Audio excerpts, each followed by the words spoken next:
Welcome back. We're continuing our lecture on how to use the multivariate Newton's method to find the roots of a set of nonlinear equations.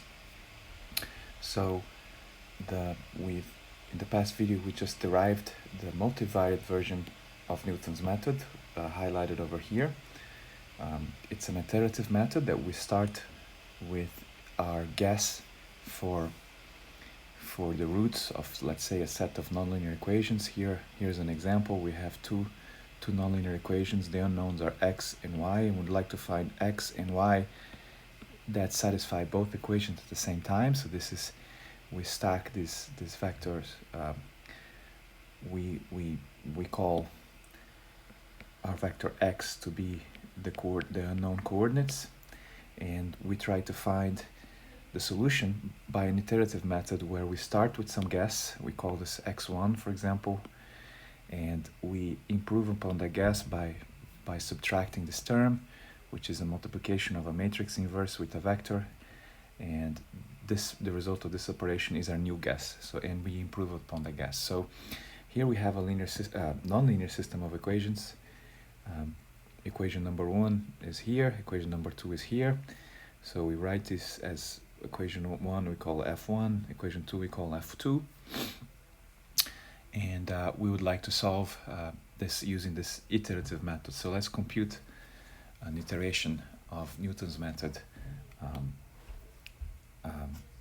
for the system. So the first thing to note is that let's build our vector f, which in this case will be x squared plus xy minus 10, and then y plus 3xy squared minus 57. So this is our vector, right? And let's write this more carefully. This is our vector, the function of x, right?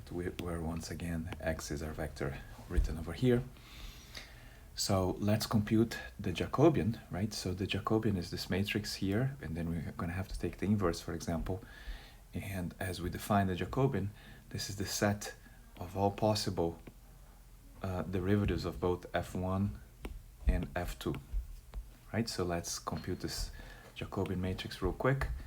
And the Jacobian matrix in this case will be, we'll write it as J, and J is also evaluated at x, just as our f vector. So that's going to be, we differentiate, right? So first we have to compute the first derivative of this guy with respect to the x variable, and so that will be 2x plus y, right? So go back to this here, we have computed that. Let's compute this one now. So we differentiate the first equation with respect to y now, and that will be essentially just x, right? So that's x, and we differentiate the second equation with respect to x. We have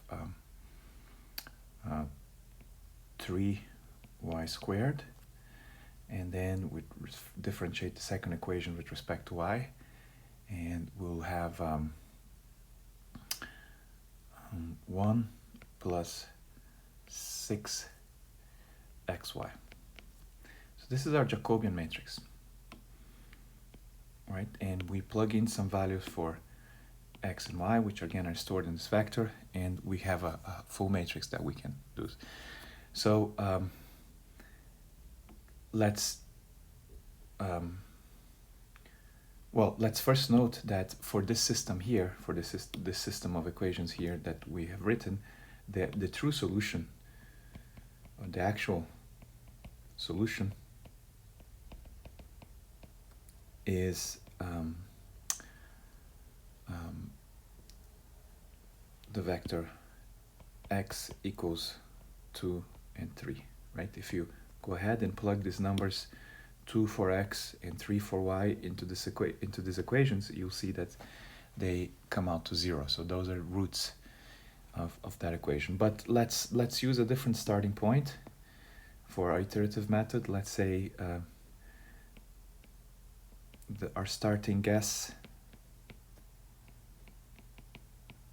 will be, let's say,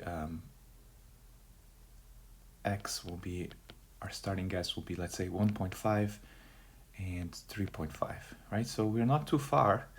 We know that the true solution is this one, so we're starting at 2.5 instead of 2, and at 3.5 instead of, sorry, 1.5 instead of 2, and at 3.5 instead of 3. So let's plug these things in and look at iteration 1.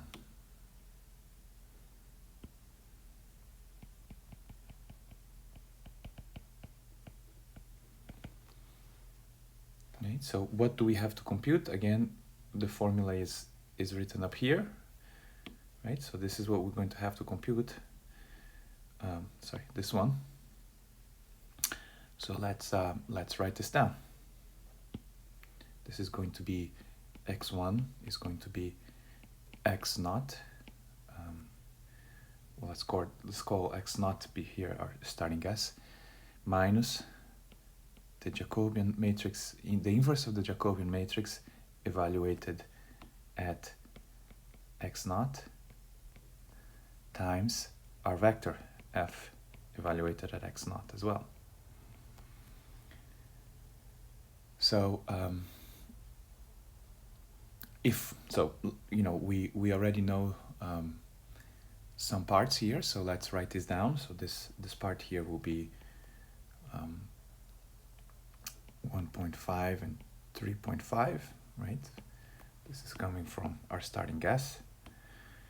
The matrix, if you plug in the values, you will see that this is going to be 6.5, 1.5, 36.75, 32.5, and that's we're going to have to compute the inverse. Right? And let's review where did we get this? Well, we computed the Jacobian matrix over here already, and so we plugged in our initial guess, which is 1.5 for x and 3.5. Sorry, this is 3.5 for y, and we did it for all these terms here, and that's how this matrix come out to be that. We're going to have to compute the inverse of this matrix in a second. So and also we take our input guess and plug it into this vector and evaluate it, and that will come out to be something like 2.036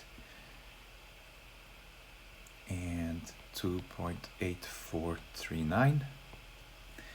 And now, we're almost ready to declare our x1. And if we had MATLAB, if we were doing this in MATLAB, we'd call the inverse function or equivalently solve the equivalent linear system.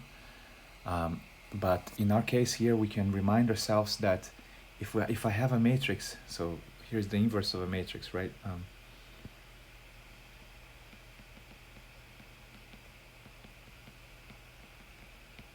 This is for a 2x2 system, for a 2x2 matrix. If I have a matrix that is, let's say, a matrix called capital A, it's A, B, C, and D, then the inverse of this matrix, which we call A to the minus 1, will be 1 over the determinant AD minus BC times D minus B minus C A. So this is just a formula for the inverse of a matrix for a 2x2 system. So we can then compute what the inverse here will be, right? So this inverse here will be 0.208 minus 0.235, and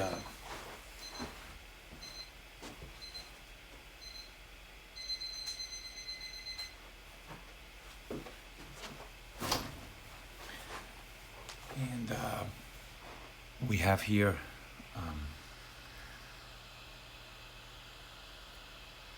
minus 0.01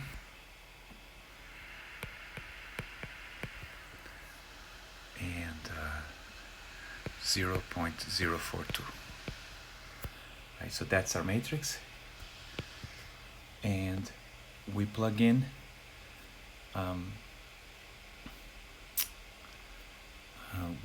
to here, right, and we compute this matrix multiplication now. Of course, the inverse is this instead, and add this to this number, or subtract this from that number, and our x1 will turn out to be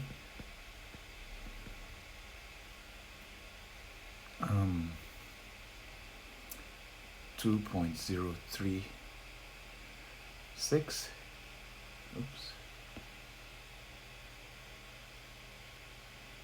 Oops, I made a mistake here. This guy should have been minus 2.5 and 1.625, and I copied from the wrong place in my notes. The final result will be the one that I had written there. So this is 2.06 and 2.8439. Right, so this is our first iteration, and yeah, it's a summary of what Newton's method tells us to do. Right, we start with a given gas, and then we use the formula given by Newton's method. This is the formula for the first iteration. We have to compute this matrix, more precisely the inverse of the Jacobian matrix. We have to evaluate the vector or our equation at the starting point. The Jacobian matrix is written here, its inverse is written here. Of course, if you were doing this for real, we're probably using MATLAB and you wouldn't have to compute by hand these things. MATLAB could use the inverse function in MATLAB, for example.